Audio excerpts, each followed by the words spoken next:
All right, I think we'll get started. And good morning, good evening, wherever you happen to be tuning in from today. My name is Chris Kilford, if I haven't had a chance to meet you or see you before, and I'm the president of the Canadian International Council branch here in Victoria, Canada. And as an aside, I'm a former military officer myself in the Canadian Armed Forces.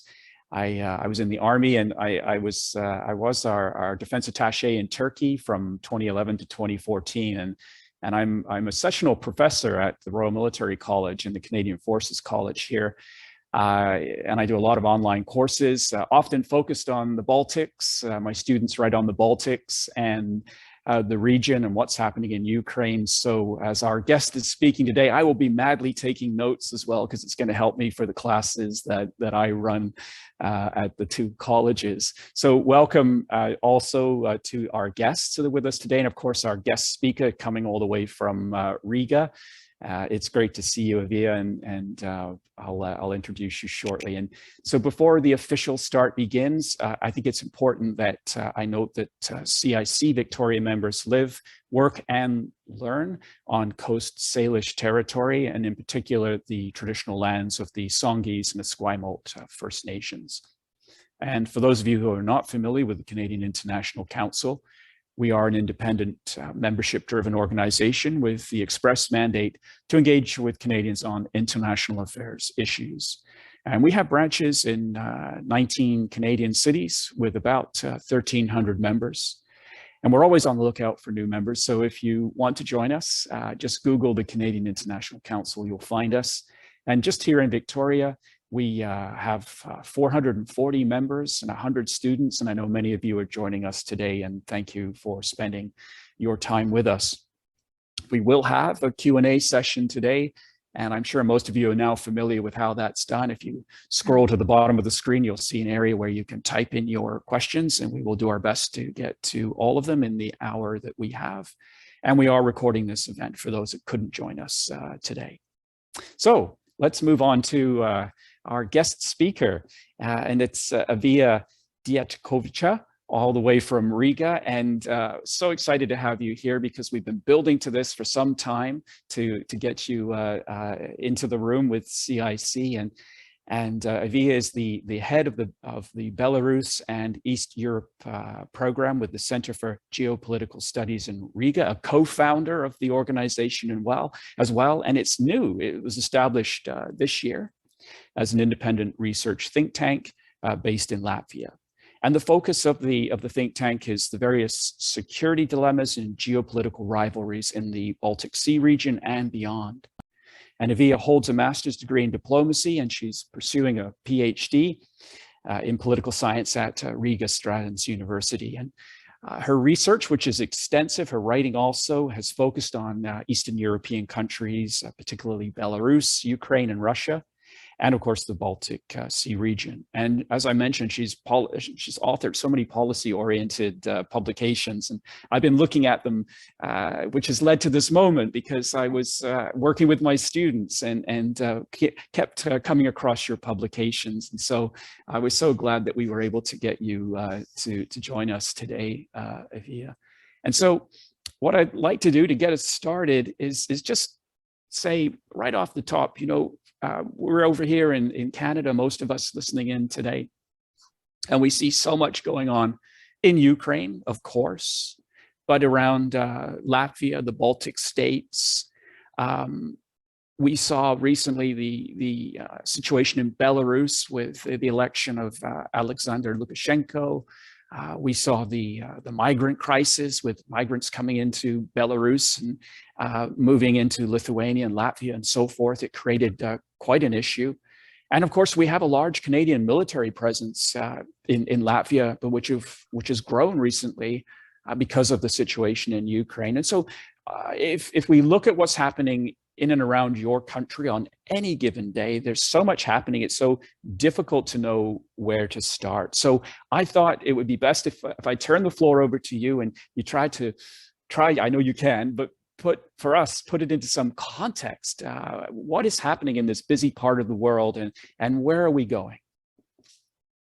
So over to you. And Thank you. First of all, Chris, thank you very much for having me here today at this discussion. I assume this will be discussion more than my monologue. I hope actually to that. And it's my great pleasure and honor to address particularly the Canadian audience. And that's not just because Canada fulfills a very important duty within NATO and Latvia with an enhanced forward presence, as you correctly pointed out, but also because Canada is an instrumental player also in a historic context for Latvia. It appears that Canada was the first G7 country to recognize the restoration of independence of Latvia in 1991. And also, it was among the first countries to ratify Latvia's accession agreement to NATO. So Canada is a significant player for us. And particularly, I'm happy that we have gathered today on 29th of March. And it coincided with a very special date for Latvia too. It is the anniversary of accession to NATO, of Latvia's accession membership to NATO. And this year, we have 18th birthday. So we are we're coming into adulthood to some extent. So once again, sincere gratitude to the Canadian International Council and also to you particularly, Dr. Chris Kilford, for having me today here. And so I'm all yours for the next hour and more, whatever directions we go. And probably we can start the essential or contextual part of our talk of today. And you have probably correctly pointed out that Latvia, along with 3 other Baltic countries, they are in a, if not in a center, then very close to the center of global makings and of historic events. And actually, the very beginning of this history line started back in 2020, in August of 2020, when tectonic changes reached Belarus. And then all of a sudden, the situation evolved further, including with the migrant crisis. And now we can see how Belarus, to some extent, has become an extension of Russia's foreign policy and in their military adventure in Ukraine, actually the second one already. But you're absolutely right that it's pretty hard to, to understand which angle is the most important in this whole picture. But probably let me start with the elections back in 2020 in Belarus. I'm probably marking why that's important to some extent to understand where it has led for the whole region of the Baltic countries, to Poland, and actually to the Central and Eastern Europe in general. Just to put it in a context, probably prior to presidential elections of 2020, Belarus was a barely known place for very many people across the world. And then all of a sudden it started changing. And mostly it started changing due to 2 reasons. First of it, it's a very massive popular uprising. And the second one is the brutal crackdown of Belarusian authorities, which of course grabbed the attention. But just to remind you, maybe to our audience, it's by far not the very first time when the elections have been contested in Belarus. And the crackdown or the protesters were detained. This was the 6th term of Alexander Lukashenko, and his first term started in 1994. And basically, it is widely recognized that these were in 1994 the only sort of clean elections to some extent, if we can call it like that. So yes, and reacting to the brutal crackdown of the regime, to the protesters with hundreds of detained, with imprisoned just for wearing socks of opposition type of flag, it was clear that the Western community started questioning at first, okay, so where is Belarus and why that's important for this region? And second, what can we do about it? in terms of changing behavior. And then all of a sudden they understood that, oh, well, you know, there is probably not that much we can do about it for changing the particular patterns because of countries' very deep integration with Russia economically. So more than 50% of imports, exports go there. The most crediting of the country is done there. Deep integration militarily and politically, the both countries combined make the so-called Union State established back in 1999. So there are very many angles of cooperation between Russia and Belarus. And so the Western countries did what they could do. So they turned their face politically away from already sort of isolated country of Belarus. And they imposed quite harsh economic restrictions as the situation evolved in Belarus. And you know, all of a sudden, the country, which was already deeply integrated into circles with Russia, realized that from now on, its only option of cooperation. This, of course, sort of affected the further ongoings in the region. If previously Belarus actually from time to time it was flirting with the European Union or with China for you know, leveraging Russia's impact in the country, then all of a sudden it became clear that there is not that much of leverage in terms of Russia anymore. And all the analysts in the region were sort of thinking, okay, so what's going to happen under this Western pressure, diplomatic and economic on the one hand, and Belarus' necessity to demonstrate sort of its loyalty and usefulness for Russia on the other hand. So what type of concessions we will see in the region, and whether and to what extent we will really be able to call Belarus sort of platform of Russia's activities in the region. And it's pretty important to go back and to elaborate probably the timeline of how these concessions became evident and how we ended up having Belarus as a, for now, not full-fledged participant of Russia's invasion in Ukraine. But we'll see whether the current Belarusian authorities will somehow manage those risks deriving from Russia's pressure on the one hand and deriving from the very unpopular engagement of Belarus into the warfare. So we'll see how it develops, but just to remark some major aspects, then we could see how over the course of this 1.5 years since elections 2020, Belarus have been sort of floating deeper into Russia's orbit. It started with change of rhetoric, clearly hugging, even I could call it like that, Russia, calling Mr. Putin the elderly brother and the best friend. And on the one hand, on the other hand, emphasizing antagonism with NATO, clearly identifying or escalating actually how NATO is boosting presence along the borders, and now Belarus is the only sort of buffer zone for Russia, not anymore theoretical, but very practical. And so we could see how situation evolved, and Russia and Belarus started signing deeper integration, so-called roadmaps, having the common gas market and harmonization of taxation systems, etc., etc. In total, there were some 36 of road cards signed at the very beginning. Still, we're talking at the beginning of crisis in Belarus.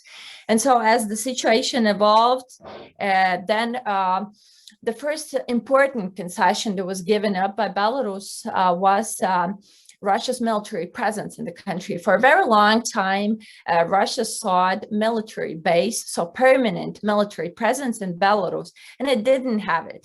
So it was always a sort of a big question for the analysts. How comes if we can call Belarus a puppet state of Russia, why didn't they manage to have this concession done already by that? But they didn't. And then during the Zapad military drills of 2021, the region sort of figured out that there has been established military training center of both countries near Polish border in Grodno. And this was one of 3 just emerged centers back then.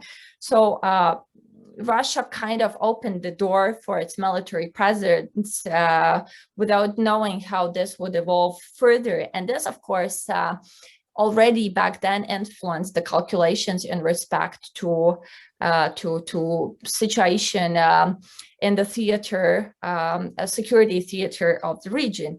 And then as the situation evolved further, and just prior to the military drills called Allied Resolve, which was a pretext of entering of Russia's troops, 30,000 troops, and sort of having the Northern Front for forthcoming intervention in Ukraine, we heard very significant turn in rhetoric of Alexander Lukashenko concerning his attitude towards Ukraine.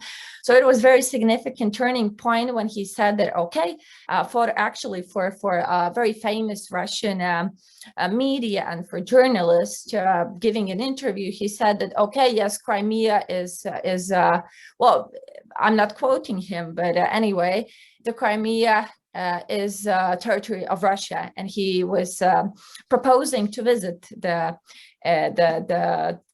territory. But just to remind that previously, as the first Russia's invasion and occupation of Crimea emerged in 2014, Belarus probably also feeling a bit of insecurity in respect to Russia against themselves. So they had quite a strong position in regard to Ukraine. They were supporting Ukraine's territorial integrity, and also provided some sort of a security guarantee saying that nobody's going to attack Ukraine from the territory of Belarus. So we could see the gradual change in the attitude of Belarus. And so the final thing that we haven't experienced now as Belarus, as a final point, has become a part of Russia's intervention in Ukraine. What we know factologically is that the territory of Belarus is already being used for launching, for instance, Iskander missiles from Mosul territory. So, and for providing logistics support, for medical aid and whatsoever. So the final step for full-scale invasion also of Belarus in Ukraine is its participation of its troops in this military conflict, which of course is a very tricky thing for the current authorities, because on the one hand, it's being pressured, definitely it is from Russia's side, especially as we can see their so-called military operation is not going probably according to plan as it was planned. Very rapid victory, and then we go home with flowers, and we have denazified or demilitarized the country. So it didn't happen that far, and their personal losses are extreme. So, of course, they're pushing forwards the idea that Belarus should facilitate their sort of northern front. And so now we're guessing whether it's going to happen, because it would be extremely unpopular step among the Belarusian people. Only 3% of them support Belarusian engagement, physical engagement in the military conflict. So it means there is no good solution for the Belarusian authorities currently, and we'll see how it evolves. So that's from the perspective of Belarus. And maybe just adding one more important aspect when it comes to this strange friendship of these two countries is that recently the constitutional referendum was held in Belarus, Again, it's not the first one, just to remind, in Belarus. But what comes out of this referendum is that Belarus, in its paragraph 18 of constitution, gave up its non-nuclear commitment. They gave up the nuclear arsenal according to Budapest memorandum already long time ago in 1994, and they put it sort of constitutionally. And now on 27th of March, this action was erased. So it's kind of also a warning sign for the Baltic countries and the region in general. And if we put it together with rhetoric of Russian president in his recent speeches of possible nuclear engagements in case the Russian security is threatened, then it's kind of threatening thing from the regional perspective. Yes, and just an interesting thing to note in this context is also that in this constitution, the current and updated constitution, the Belarusian authorities themselves proposed to add sentence which says that nobody is posing a threat, military threat to neighboring countries from the Belarusian territory. And as we can see already now that it's not the case. So when they abolish non-nuclear country statutes, then there is not even the legal framework prohibiting doing such things. And it's worrisome from the regional perspective. I could go on and on. Yeah. Just please make your own notes. And yeah, this is actually really important because, first of all, here in Canada, when we were watching what was happening in the elections in 2020, it looked like Lukashenko was going to go. He was seen running around with an AK-47, and it looked like the people were actually going to topple him. But of course, we know that didn't happen. I wasn't aware of the constitutional change regarding the nuclear issue, which is incredibly important. And then, of course, if as soon as Belarus came onto our screens here in Canada for the elections, and then it came back onto the screens here in social media as well with the migrant crisis. And when you peer into the migrant crisis and the fact that so many airplanes were leaving Iraq and Turkey and other countries, and people were coming to Belarus and having visas, and it was sort of using migration as a weaponization of migration. And for a country like Latvia, it's a small country, we're just under, I think, 2 million people, and Lithuania, of course, was greatly affected by this. How did this play out for Latvia? Is it still an issue, the migrant issue, or has it been surpassed now by what's happening in Ukraine? Yeah, thanks for the question. Actually, it's a very interesting one because another thing in respect to Belarus was that it didn't stop to surprise us, right? Mm-hmm. I think for the whole international community, and particularly probably for the European Union, but not just, probably also for a broader one, the wake-up call that things happening in Belarus is not just a domestic or internal issue was the hijacking of plane. I don't know how much did you hear about that in Canada, but it was a huge thing here in Europe. It was in May. It was back in May of 2021 when the Ryanair flight, it's a commercial flight flying from Athens, from Greece to Vilnius, was redirected upon Minsk. Okay, it was not a request, but it was sort of mismanagement of information, calling it a terrorist potential assault on the airplane. So it should be redirected to Minsk. And well, it was when they took off the race, the one of the leading social media leader opposition players, which was Roman Protasevich. So it was to some extent a wake-up call for European community that okay, we should do something with Belarus, and it was the time when economic sanctions were imposed, because prior to that there were more diplomatic signals in respect to things happening in Belarus, banning of travel bans and freezing of assets, but that's all symbolism, because it's not that Belarusian officials were very frequent guests in many European capitals beforehand. So it was a symbolism. But indeed, the migrant crisis was a huge surprise, the next surprise, and probably the biggest surprise. It was like a cold shower for Lithuania particularly, as it has the longest border actually with Belarus, around 700 kilometers, which is for such a tiny country in general, it's a great challenge, you know.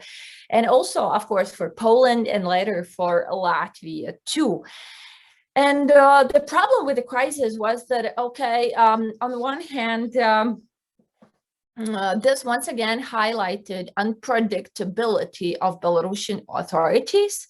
As you correctly and very precisely pointed out, we cannot actually call or talk in this case about migrant crisis. Crisis is something that emerged more or less under natural circumstances, crisis in other country, which makes people flee their country and look for a better life, right?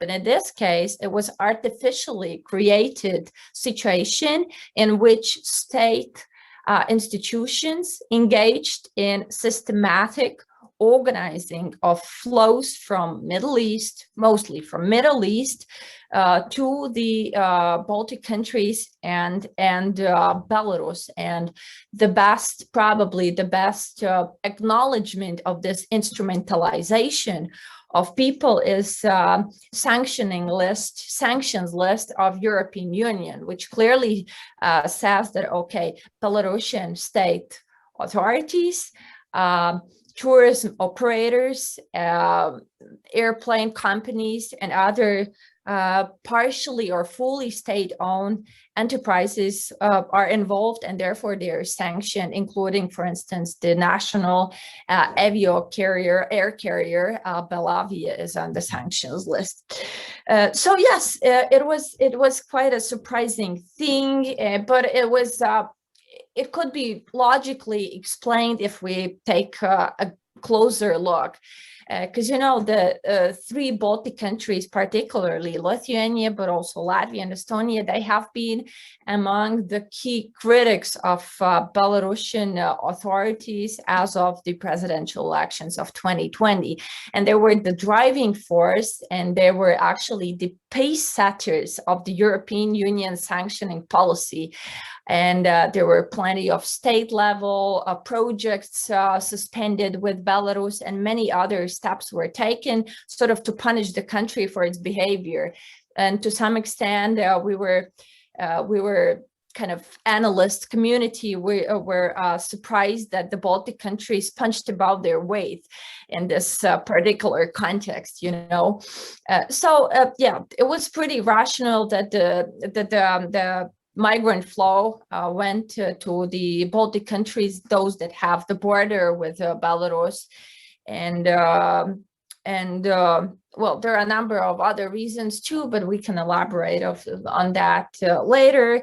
But another aspect of this crisis was a big surprise for Latvia and also Lithuania, but particularly to Latvia, in respect to its own vulnerabilities that for a very long time were, I don't know, whether invisible or just underestimated in the relationship with Belarus. Maybe just to remind to our audience that unlike many other European countries and also some Baltic countries, Latvia had about a decade-long, very intense and very friendly relationship with Belarus. The political dialogue took place on annual basis. And just a fun fact that actually in spring of 2020, Latvia was about to host Alexander Lukashenko with his official visit in Riga. And in January of 2020, our Prime Minister, Mr. Kariņš, the current one, he was hosted by Mr. Lukashenko in Minsk. And all of this, just again, to put it in a context, why those relationships were important, it was the political agenda was dominated by economic ground. Because Belarus is a one of two key players for particular economic sectors for Latvia. And the sector is transit sector, the freight transit, so the cargoes that are passing our railways and going through our ports, going elsewhere. So Belarus was a very significant player, especially as the first key player is Russia. More than 60% of cargoes going through Latvia came from Russia, and the second biggest supplier is Belarus. So just to put it in economic ground, Latvia was building a relationship with Belarus and on this economic grounds. And there were certain hopes also associated with Road and Belt initiative, extension of this initiative in Belarus called Great Stone. It was a great industrial park of China and Belarus, and Latvia was looking to those cargoes coming from China, that it could be an element on their road. So there were a number of reasons why this flourishing friendship was sort of organized, and because of that, there was a reliance on kind of healthy dialogue with Alexander Lukashenko, and very many homeworks were missed for Latvia in economic sector. So all of a sudden, it appeared that 3% of our GDP is dependent on Russia and Belarus, two authoritarian regimes. And that's an economic domain, but what's more important in the migrant context is that it appeared that the border with Belarus, which is about 200 kilometers long, is very poorly secured. There is no infrastructure on the border necessary for having division of allied countries and the third world countries, even if we had a good relationship for a quite long time. And so this insecurity of border actually derived from reliance on common or joint protection, securitizing of border. Also for a long time, we had even bilateral agreements signed on this with Belarus, and countries were together preventing smuggling of whatever things are smuggled from Belarus. Usually these are cigarettes, alcohol, and gasoline, for instance, or whatever is cheaper in that country coming into Latvia. So there were no physically secured border, which appeared a very important vulnerability for Latvia. And also another vulnerability that was just emphasized actually by crisis, it didn't derive from the crisis directly, was issues with crisis management system in Latvia. Because when the decision was made on enhancing the border, on rapid enhancement of the borderline with Belarus, meaning procuring the barbed wire fence, then it took months and months just to organize the public procurement procedure. And we were, Latvia was lucky enough that the migrant crisis reached Latvia just in August whereas Lithuania was hit by the huge migrant flow as the first one already back in May and early June. So Latvia had the chance to learn what to do and what not to do in this kind of situation. So what the lessons learned were was that Latvia has to pursue sort of excess denial strategy. And in practice, this means that the number of basically Latvia deployed troops, national armed forces to the border. The number of troops that was not large, and also troops, they were sort of a voluntarily element of national armed forces called zemesards or land guards. And people coming from Middle East, they were just physically prevented from entering or crossing this border. And as there was no infrastructure built by the moment, so there was no other way how to prevent the migrant flow. And just a small remark in relation to this highly unsecure border, that Latvia started to think of its borders both with Russia and Belarus since 2014. And the priority was given to the border with Russia. So to making it for making it more secure than it was before. So infrastructure projects were developed there, but given the positive context of relations with Belarus, it was not the case on this border. So yes, when Latvia was hit by the flow, then excess denial, meaning not only physical prevention of people from crossing, but also it meant that they're denied possibility to submit their application for asylum seeking procedure. And it was something that Latvia was very much criticized both internally and externally, that it contradicts international norms, international law, which is which applies also to Latvia. But all in all, so there were three elements of response strategy. So it was prevention of migrants from physical crossing, then it was deploying armed forces along the border, and now, it has already been concluded, but building in a rapid fashion infrastructure along the border. Mm-hmm. So that's what happened. But of course, as things evolved in Ukraine, the migrant crisis has left the news agenda and political agenda, but it's not just here, but also in Minsk. I mean, they're preoccupied by other business. So it has become not even secondary issue anymore. Mm-hmm. And if there are crossings, actually, frankly speaking, I haven't checked for some time.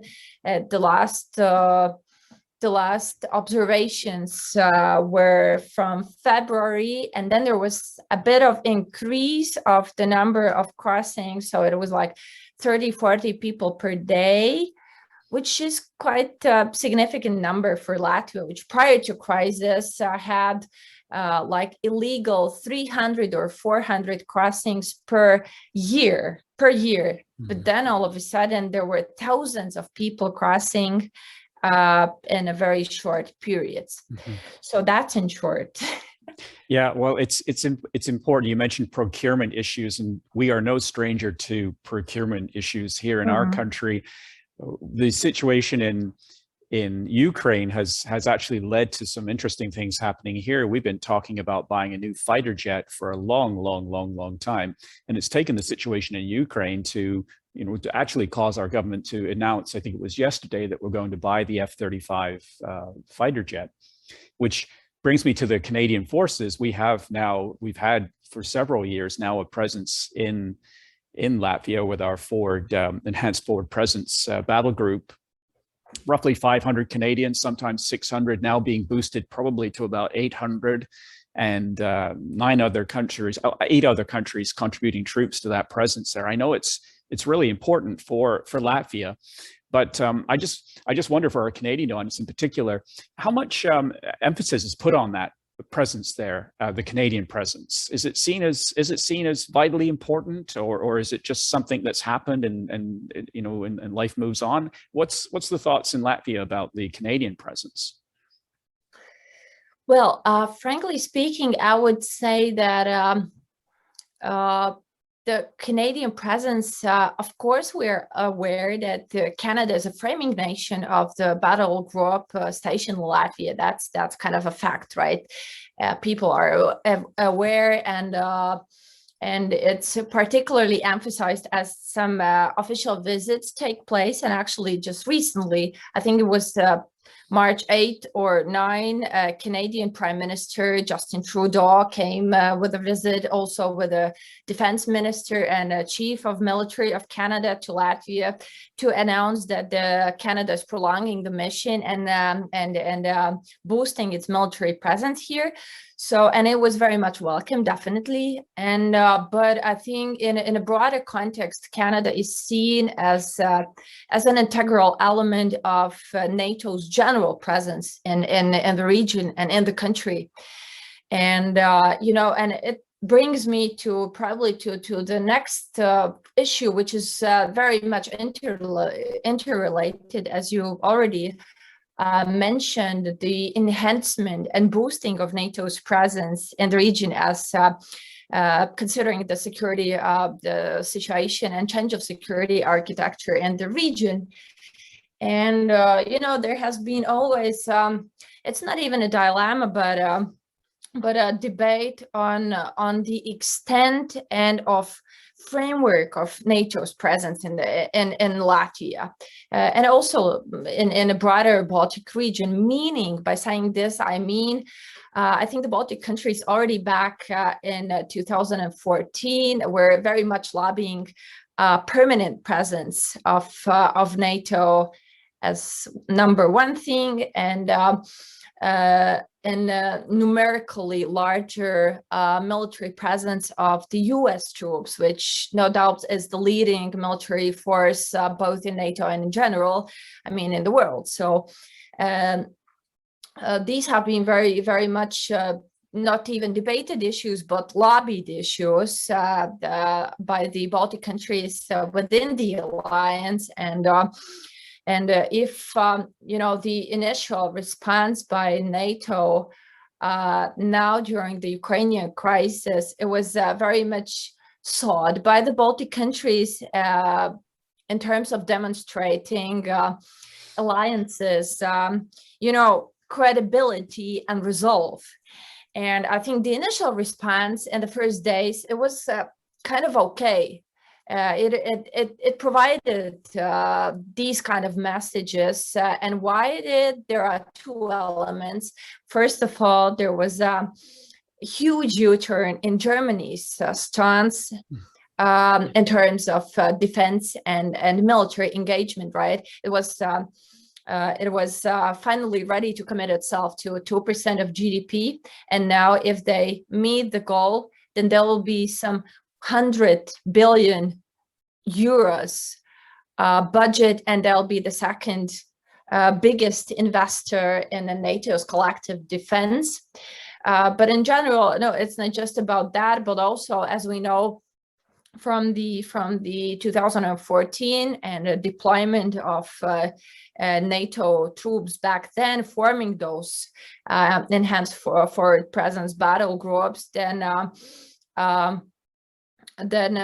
back then Germany was the country advocating that there should be no permanent military presence, giving the framework of Russia and NATO partnership stated in cooperation memorandum of 1997.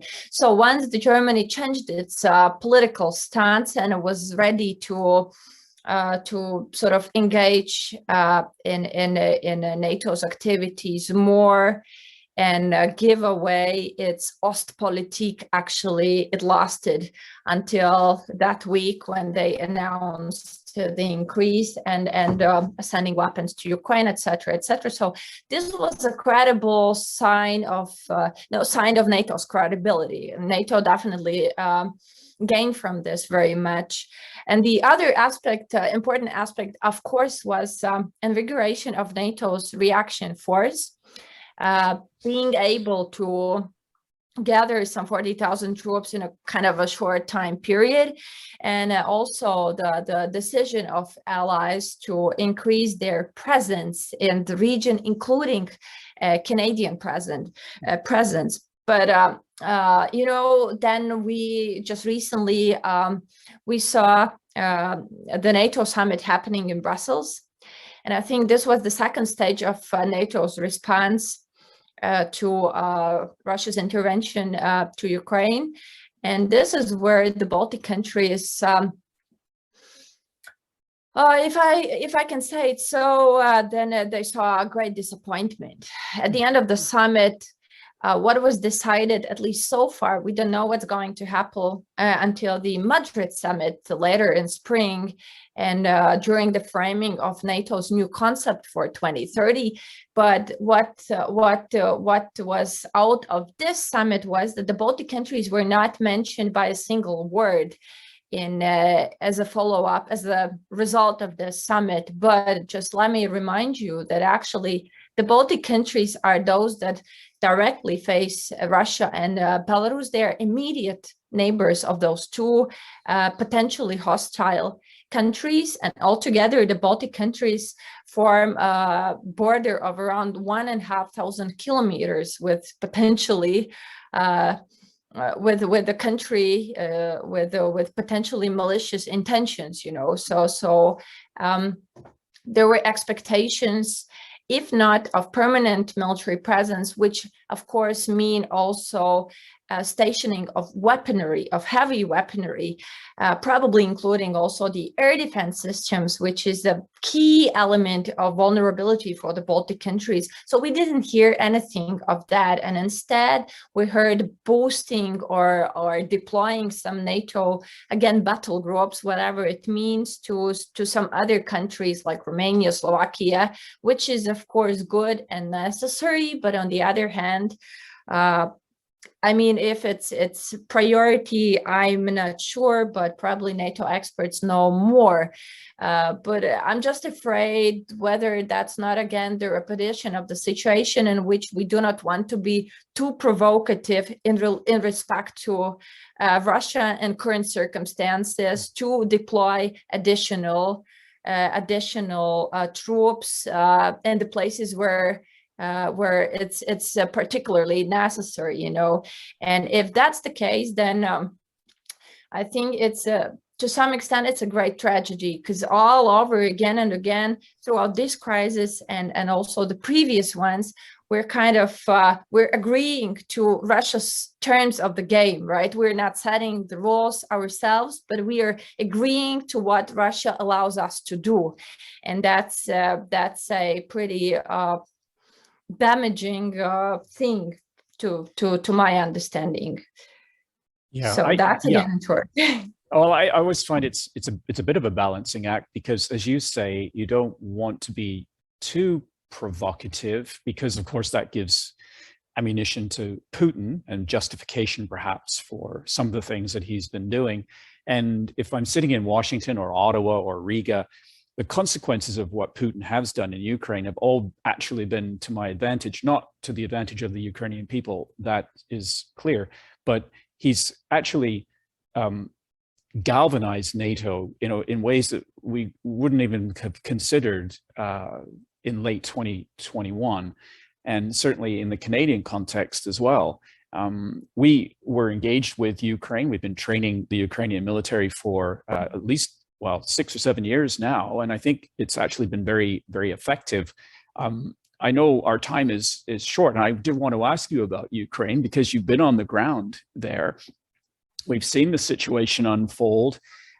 Is there anything you wanted to share with the audience, your views on what's happening and where things might go? And I had a question also tied into this from one of our audience members about sanctions. We've seen sanctions used and being used but in the past, arguably not that effective, but perhaps now they will be effective when it comes to Russia. So with all that, everything I've just said, what are your thoughts on the way Ukraine is unfolding right now?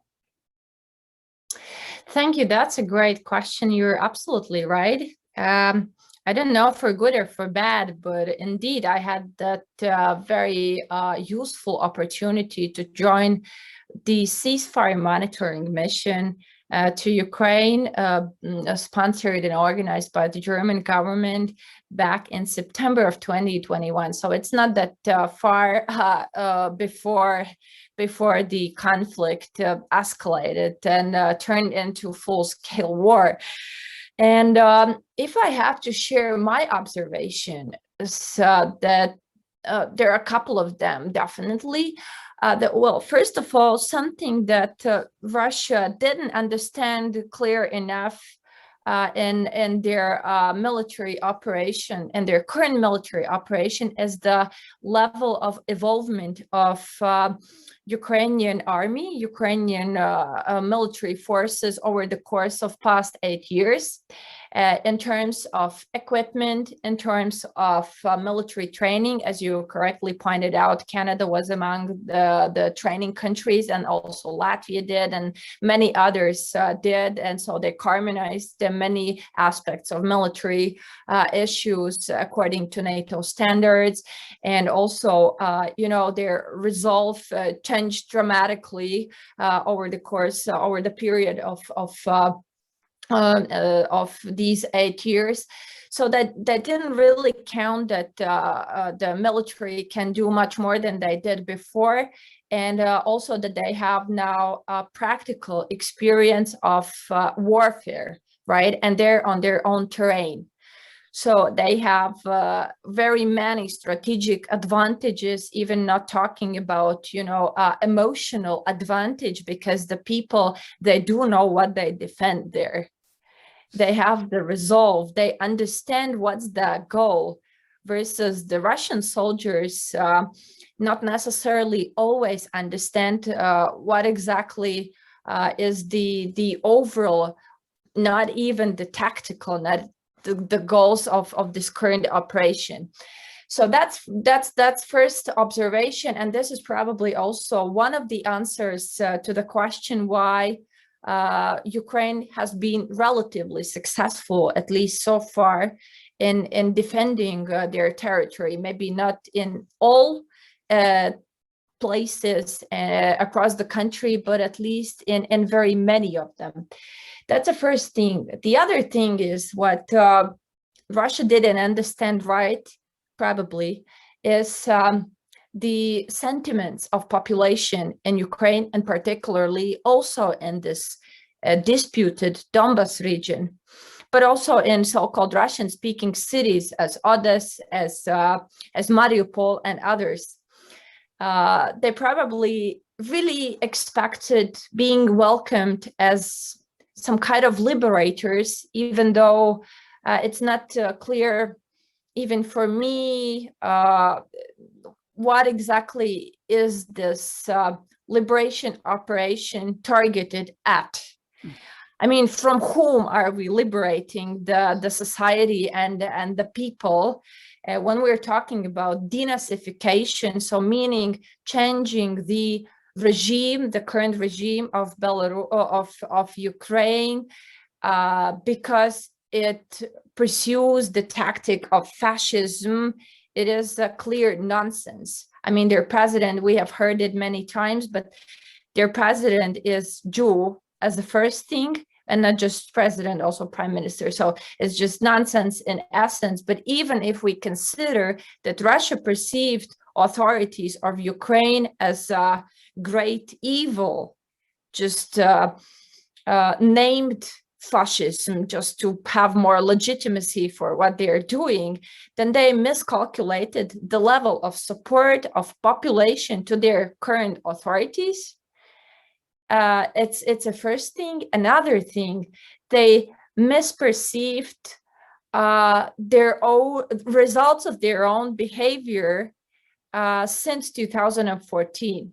I mean, even people who had pro-Russian sentiments back then in 2014, and no doubt there were quite a lot of people in eastern Ukraine and also maybe in southern Ukraine with that kind of sentiments.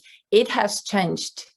It has changed dramatically by causing this first intervention in 2014. Russia actually demonstrated. So what is it about this liberation operation, or the friendship, the closer friendship with Russia, that it causes lots of pain, death, economic destruction, infrastructure destruction, etc., etc. So there are very many miscalculations from Russian side, but at the same time, I would be very hesitant in respect to saying that that's it. The Ukraine has won the war.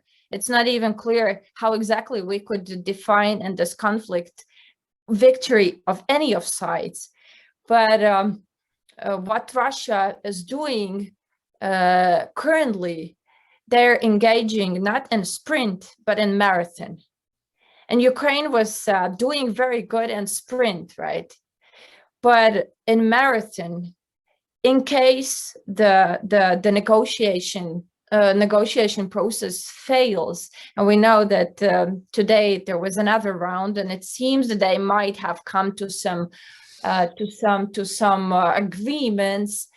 But if not, then in the longer run, we cannot compare. Still, we cannot compare the military might and the number of troops, available troops on those two sides, just to remind also our audience. And this is something to be kept in mind when we talk about provocative actions from NATO side along Russia's border. And just in Russian Western military district, which is a bordering military district with the Baltic countries, they have 400,000 troops available. I don't know if it's necessary to remind how many troops we have in Latvia or the Baltic countries, but I mean, the military asymmetry is huge. So every time we speak about this provocative small steps of battalions of a few thousand people, then I think it's very important to keep in mind the overall numbers and the broader picture of the region. So that's another aspect. Yeah. So I forgot what I was about to say more, but I will stop here.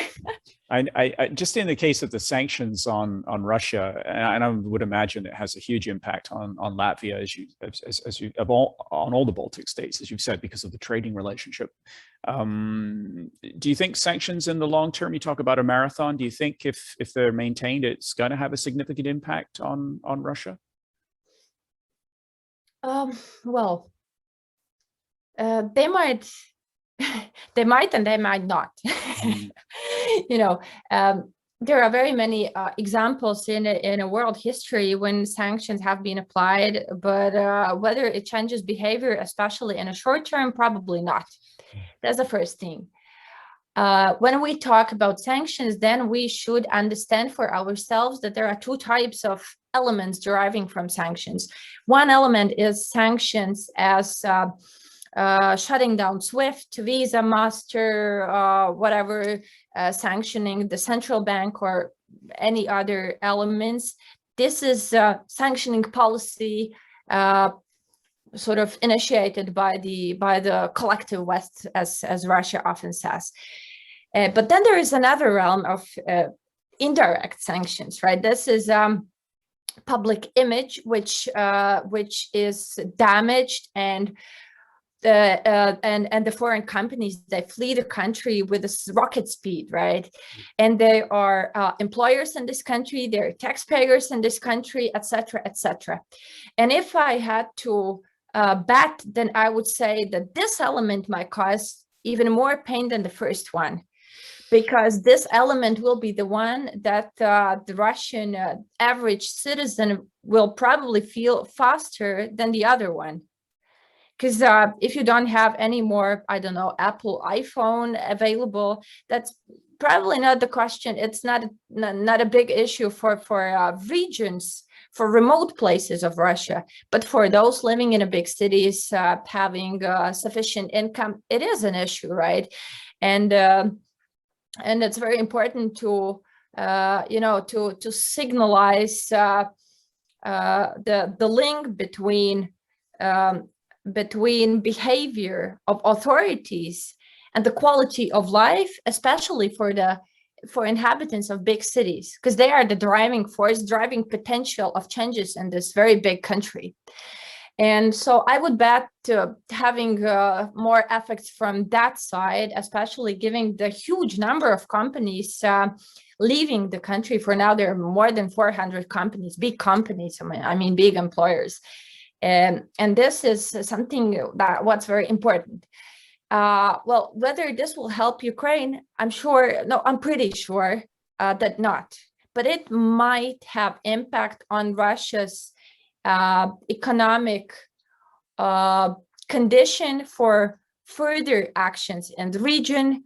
Either it's in Moldova, Georgia, which I would suggest to be the first preferences for Russia for other military endeavors, as these countries, they do possess large, Russian-speaking or ethnic Russian communities, whatever term you decide, but they're not NATO member states, versus the Baltic countries and Poland, they have this advantage, which none of these other countries has. So that's the important thing. But on the other hand, probably I'm a skepticist in this regard in general, because if we look to the societal polls, the public opinion polls in Russia, produced by Levada Center, which is kind of more or less being perceived as independent polling place, then support of current president's activities in Russia is 71%, which means that there is a demand of this kind of activities, foreign policy activities in Russians themselves. And I tend to think that even if they will feel the damage to their quality of life, it's not that they will go and say that, okay, now we overthrow the regime and we'll be better again, but they will say, okay, well, I will not eat your caviar. It's okay. I mean, but my television was right. The West is aggressor. The West is trying to harm Russia. The West is Russophobic. So they will just see the reflection of their own propaganda in actions of West. And this could be a quite challenging thing. So I don't see very good exit strategies also in this respect to Russia. Well, I see where our hour is up, and I still have another 2 sheets of questions that I wanted to explore with you, but I know we're not going to have time for that. And but this has been wonderful. How the time goes when you're having these great conversations, and I think for us over here in Canada, it's the first opportunity for us to meet you and the News Center, of which you are the co-founder of. And I think if I look at the audience, who's in the audience and who's taking notes, I think this is not going to be the last we see of you here. And so before I do say, a final farewell to everybody tuning in, I just wanted to obviously thank you for your time and just turn the floor back to you for a little brief summary, if you like, and here are the last words from you before we do have to wrap up this wonderful session. Oh, okay. So brief summary. So I think we live in extraordinary times, right? We live in a time when the world makes history again. Again, I will come to the emotional part probably, because I had the wonderful experience of seeing a tiny piece of what war means during my mission to the Donbas region during the ceasefire. Yeah, you can imagine during the ceasefire, which well, doesn't actually work that well back then. So I had an opportunity to observe what does it mean when the artillery strikes fly nearby, and I'm just I cross my fingers that the Western community, together with Russia, but definitely not excluding Ukraine itself, finds solutions for this very very deep crisis, I would say. And my general observation of things happening in the region with engagement of Russia is that, unfortunately, such countries as Ukraine, as Belarus, as Georgia, and many others, they missed their opportunity to decide their own way on their own in 1990s, when the Baltic countries were lucky enough to do their homework, or I just don't know whether it was coincidence, probably not, because they were very much backed by the Western nowadays allies, including Canada, including the US, including Scandinavian countries. So we had this, you know, support from the West back then. And well, we also had some historic experience of having independent countries in interwar period, which, for instance, such country as Belarus, it doesn't have. So international community doesn't even remember such country being a fully sovereign entity, right? So it's a huge problem. But my general observation in this regard is that we might see some new troubles in the region unless the Russians solve their Russia issue themselves in their country, which could open the door for already mentioned countries to start their future all over again. So unless massive changes happen in Russia itself, I don't want to believe it myself, but I do think that we might see some more and more escalations in the region, unfortunately. For sure, and we'll be watching it closely here. I will as well, and I'd like to thank you, Evija, for everything for this last hour. I will be in touch, I'm sure. Well, I will be shortly, and we will be in touch later again, because this is an unfolding situation. And I thought your commentary today was absolutely superb. It just gives us another angle that we don't often get, you know. So to have that, what I would call a local angle on such important issues. And you're right, when we talk about key moments in history, with my students, I mentioned this morning, we've been through COVID, we're still in COVID, we've watched what happened in Afghanistan, we're now watching the situation in Ukraine, and everything collides. And so it is a key moment, and we have yet to see the full consequences. So we will need to discuss more about this with you. And so thank you for this, and thank you for the audience for staying with us and being a part of this. And we have lots of events coming up as part of CIC Victoria and across the country as well. And our next event here in Victoria is actually in person. It's a Politics in the Pub with Alan Breakspear, focused on intelligence.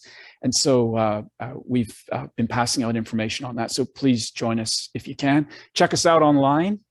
Check out our digital magazine called Open Canada. You'll see more about us there. And so, Evija, on behalf of, well, me and CIC Victoria, our CIC community, and everybody here, so thank you so much. And I'm looking forward to talking to you again. And my very, very last commentary. Thank you very much, Chris, once again for inviting me. I think it's very important to give the floor for the Baltic voices to be heard. It's the first thing. And thank you very much also to the audience who remained till the very end. We have spent more time than probably we expected, but thank you for staying with us, and see you next time. Yes, thank you, Evija. All the best to you in Latvia. Take care.